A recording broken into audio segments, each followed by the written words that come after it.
We are at the airport about to board an international flight and we have absolutely no idea where we're going. This wheel will decide our fate and we have to figure out how to get to our destination with just carry-on bags and Kelly's flight benefits. Will we make it? Let's find out. Quick backstory. Kelly works for an airline that gives us incredible flight benefits. We can fly her airline for free internationally and also get discounts on other airlines. But here's the catch. Nothing is guaranteed. Every single flight we go on is standby and we don't know if we're actually going to get on the flight until our butts are in the seats. We could literally go to Spain, Australia. Somewhere in Africa. We don't even know what continent we're going to. No, we have no idea and we only have carry-on bags. It was so hard to pack for this. All right. I'm more nervous than I thought it would be. You ready? Should I press it or are you gonna press it? You press it. Okay, here we go. Okay, I can't look. It's spinning. All right, look. I can't look. Macau? Okay. Wait, where's Macau? All right. Outside of Hong Kong. Oh, dude, that's a long flight. Okay. All right. What have we gotten ourselves into? The first thing I have to do is see if we can actually go to that destination. It looks like we're all good. As long as the trip is under 10 days, I don't think we need to apply for a visa. So there's quite a few options. We're gonna try to get to Hong Kong because that's only about 60 kilometers away from Macau. So I think that's gonna be our best bet. There's direct flights to Hong Kong from LAX. A lot of them are in about 12 hours, but there might be one we can get on in like an hour. Actually, it's probably boarding right now, so we have to hurry. All right, moving quick. Gotta change terminals. Here we go. Oh boy. Made it to Tom Bradley. Gotta find Cathay Pacific. Still not sure. We're cutting it really close. Great, thank you so much. All right, perfect, thank you, I appreciate it. They gave us boarding passes to this flight, but we're not in the clear yet because it boards in 15 minutes. So we have to get all the way through security and get to our gate in 15 minutes. So we made it through security. We have 6 minutes until boarding, which doesn't sound like a lot of time, but being on this side of security, I think that's manageable. It's a big international flight.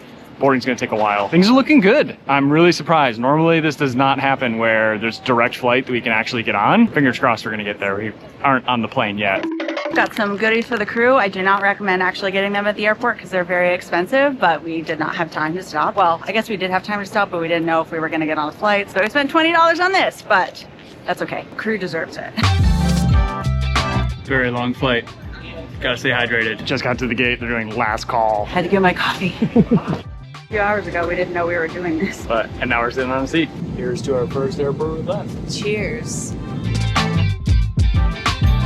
I am looking up some hotel options and they're really not that expensive. I think I'm gonna go with a chain just so we can get points. Booking 3 nights initially. We are still deciding how long we wanna stay and maybe if we wanna go to neighboring Hong Kong.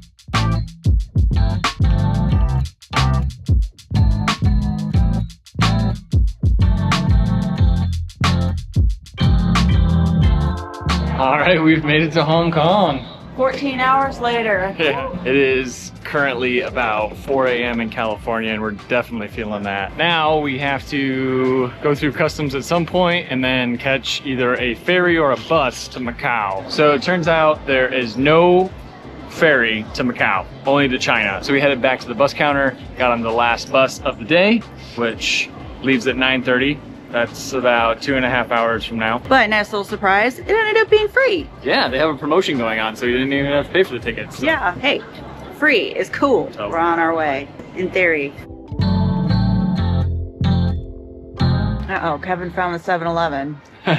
Even though it's 8:30 at night, had to get some small coffees. Probably slept 2 hours on the flight. What about you? Who? Yeah, exactly.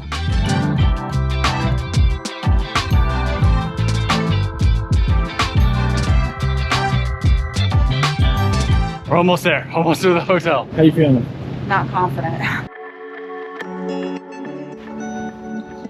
We finally made it to our hotel room. It was really a good idea taking a day flight because we barely got any sleep and now it is almost 11 p.m. here, so we can go to bed. Yeah. We did have a little snafu with the taxi driver. I did not take card and we did not have any cash and all the ATMs are closed right now. There is an app called MPay, but you have to have a Macau phone number. And we're trying to figure out how to have a Macau phone number, possibly with an eSIM. I'm not really sure. We'll figure that out, but he had to go, so he gave me his phone number and said we could pay later. But I think it's time to take a shower and get some sleep, drink some water, brush my teeth. But we made it to Macau. I didn't even know that this was a country before we spun this wheel. It's not a country. It's not a country. I mean, yeah, I didn't even And with that, good night.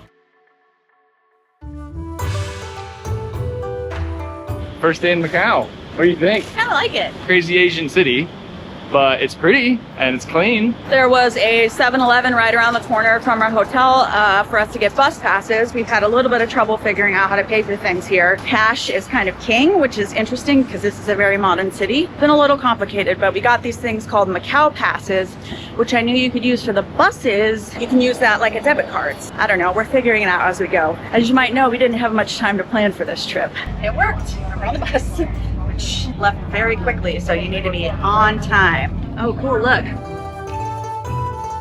We made it to our first stop. It is called Senado Square, so it's very European. Fun fact, Macau was actually a Portuguese settlement, which is crazy because just across the bay, like 40 miles away, Hong Kong was a British settlement. So I had no idea about this. It really doesn't feel like you're in the middle of Asia right now. It feels like we are in the middle of Europe. Definitely did not expect this at all.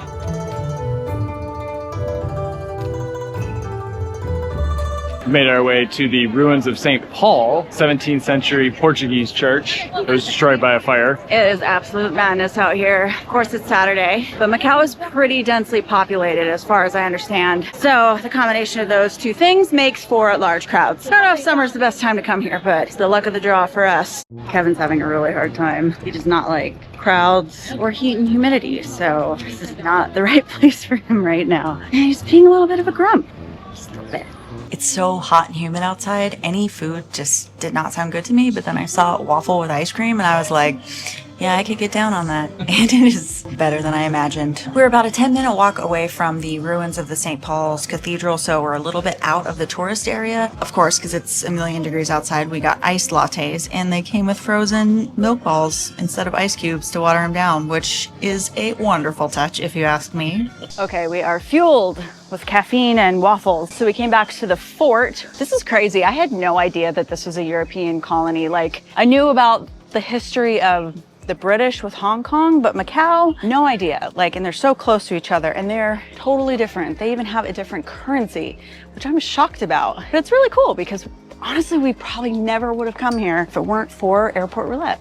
You know it's not rigged, because if it was, we'd be in the Greek islands right now. But this is actually really cool. I'm really enjoying myself, surprisingly. Looks like you're gonna get a good view of the skyline here, but I'm pretty sure this was a Portuguese stronghold at one point, and now it's in ruins and it's hot and we're climbing stairs. There's a few cannons up here, but I think most people come up to this fort just to see the views of the city. You get like pretty much 360 views of the whole skyline of Macau. We took a little bit of a break back at our room just to cool down a little bit because it is hot during summer. Now we're heading out to dinner and happy hour, which actually the happy hours are really long here. Turns out there's no happy hour tonight. It's just on weekdays, which is annoying because I saw that online, but I guess you can't believe everything you see online, right? But we got a bunch of food and a couple drinks. There's definitely a fantastic view of the skyline, kind of lighting up because the sun's starting to go down. There is quite a breeze. We have lots of things planned for tomorrow. So far, it has been a really good and unexpected day in Macau. Once the sun went down, all the lights around the city were really, really beautiful. But jet lag is catching up with us, so it is time to head back. I think we're gonna end up walking because we ate way too much food. 15-minute walk back to the hotel. So far, Macau has been really nice. Really enjoying our visit here.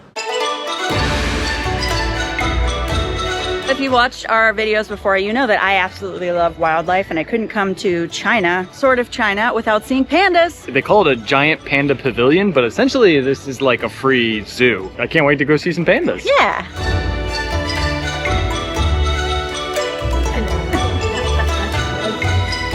I love it. They're so funny. They were really, really entertaining. They have them in a really nice air-conditioned area. They're just chilling out, just munching on some bamboo, just rolling around, just being so happy. They were laying on their back eating bamboo, and I thought at any moment they were gonna like fall down. That was like highlight of the trip so far for me. And it's free. I can't believe it. I'm really, really happy that we came here. And honestly, I don't think I've ever seen pandas before. I feel like I would have remembered how goofy they were. Oh, monkeys.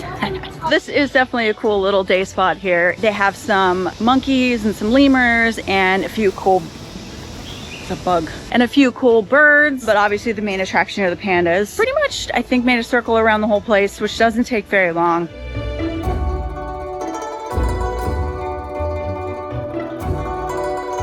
We are at the Venetian, not to be confused with the Venetian in Las Vegas or actual Venice. Here, there's like a gondola that you can take across the lake, I guess. It's free. So we're gonna check it out.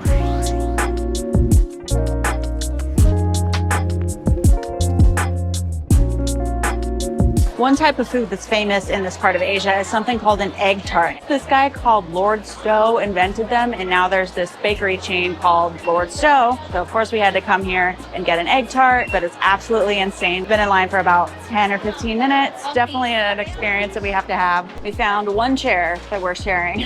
Good thing it's a big chair. Kelly got 4 coffees. I think it was just an extra shot of espresso. It's okay, we'll figure it out. I didn't specify. Of course, the famous milk tart. Egg tart. Egg tart, chocolate pies. Really good. We did a whole tasting on it, but we didn't press record. Oops. The chocolate pies, it's like a brownie inside. Oh, gimme.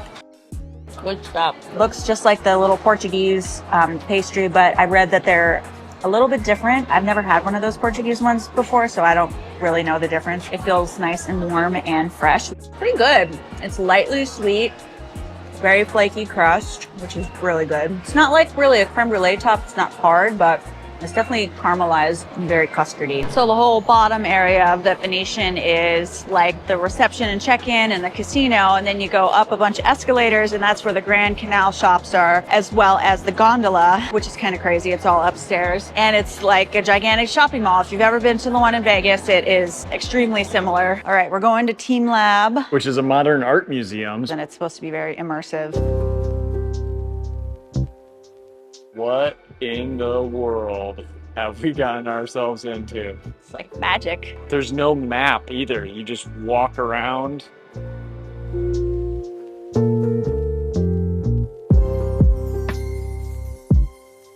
What's going on?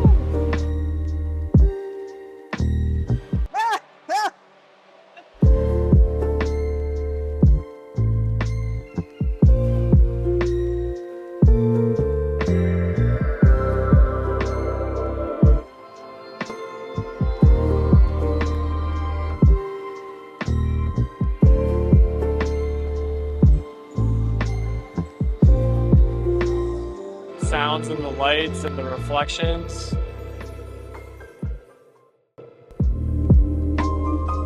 What?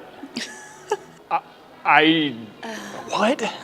I did not expect whatever that was. That was incredible. The like sensory overload was just nuts. But in a good way. Like, I feel like my brain got a massage. Yeah, kind of wanted like live in there. I know. I wanted more. That was insane. Well, I'm so glad that you suggested we do this. Honestly, like I don't know what to do now with my life.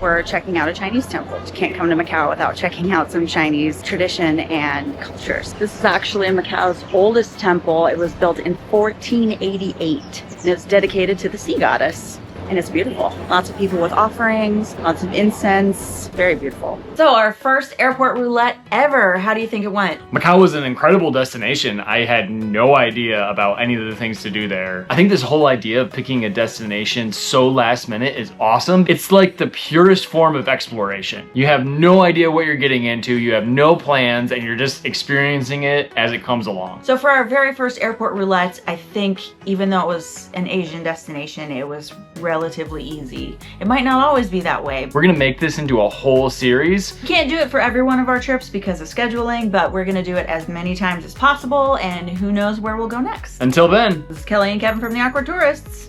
Peace out.